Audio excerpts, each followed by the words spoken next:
എൻ്റെ പേര് രാകേഷ്. നിങ്ങൾക്കറിയാം, ഇപ്പോൾ ഒരു പുതിയ കേസിൽ പോലീസ് തന്നെ അന്വേഷിക്കുന്നുണ്ട്. ഒരു പിടികിട്ടാപ്പുള്ളിയാണ് നിങ്ങളുടെ മുമ്പിൽ ഇരിക്കുന്നത്.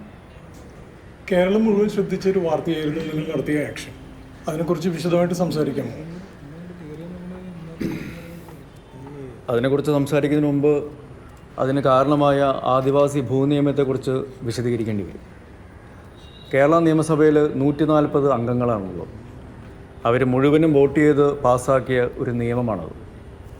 സഖാവ് കെ.ആർ. ഗൗരിയമ്മ മാത്രമാണ് ഇതിനെതിരെ ഏതെങ്കിലും രീതിയിൽ പ്രതിഷേധം ഉന്നയിച്ചത്.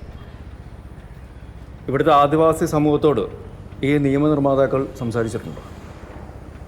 ഇവരിൽ എത്ര പേർക്ക് ആദിവാസി സമൂഹത്തെക്കുറിച്ചും അവരുടെ അവസ്ഥയെക്കുറിച്ചും അറിയാം? അവർക്കിടയിലുണ്ടാകുന്ന പട്ടിണി മരണങ്ങളോട് ആരും പ്രതികരിക്കാറില്ല. ആരാണ് അതിൻ്റെ ഉത്തരവാദികൾ?